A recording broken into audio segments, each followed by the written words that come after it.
Sunyi yang menguatkan. Pentingnya menyendiri dengan Tuhan.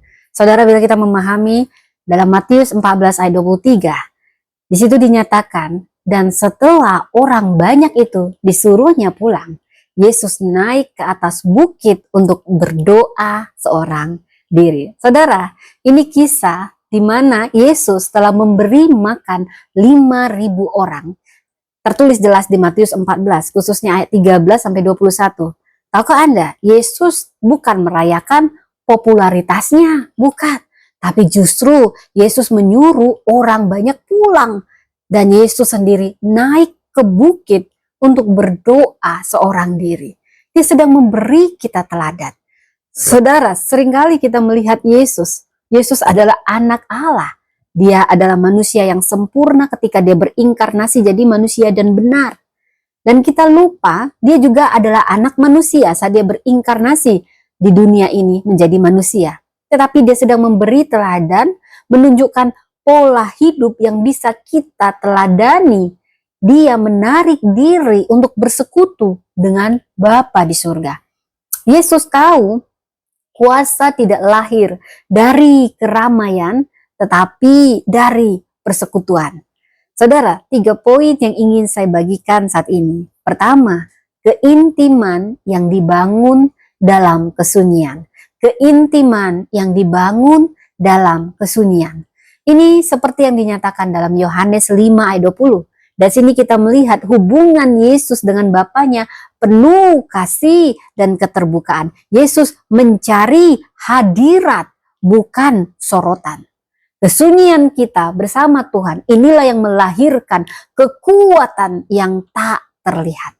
Karena itu saudara, mari jadwalkan waktu khusus kita untuk berdoa, renungkan firman. Jangan hanya cari Tuhan saat kita butuh, saat kita sibuk, tetapi juga saat kita berhasil. Saudara, yang kedua, kebergantungan itulah yang menjaga kerendahan hati. Kebergantungan kita pada Tuhan menjaga kita tetap rendah hati. Seperti yang dinyatakan dalam Yohanes 5 ayat 19, Yesus berkata bahwa ia tidak melakukan apapun dari dirinya sendiri. Bahkan setelah ia melakukan mujizat besar, dia tetap kembali kepada sumber kuasanya. Tahukah Anda, kebergantungan kita pada Tuhan, inilah rahasia keteguhan. Di tengah pencapaian kita, jangan lupa bersandar pada Tuhan. Keberhasilan tanpa doa akan mengeringkan jiwa kita. Yang ketiga, ketaatan akan menyelaraskan kehendak pada kehendak Tuhan. Ketaatan menyelaraskan kita pada kehendak Tuhan. Yohanes 5 ayat 30. Yesus tidak mencari kehendaknya sendiri, tetapi kehendak Bapa yang mengutus Yesus. Dia menyendiri dengan Bapa di surga sehingga dia menyelaraskan hati dengan kehendak Tuhan. Saudara, tanyakan pada diri sendiri, apa yang perlu kita singkirkan agar waktu intim kita bersama Tuhan tetap menjadi prioritas? Adakah gangguan, ambisi, atau kesibukan?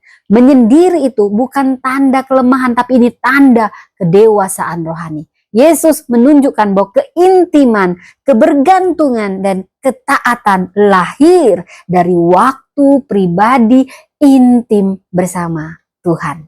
Saudara, jika Yesus anak Allah saja membutuhkan waktu teduh, saat teduh, betapa lebih lagi kita semua.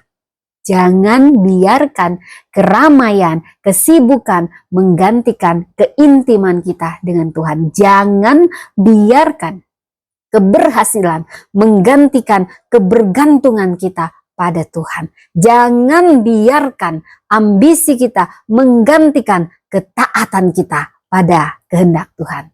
Sunyi bersama Tuhan itu bukan pelarian, tapi itu tanda suatu sumber kekuatan sejati. Tuhan memberkati.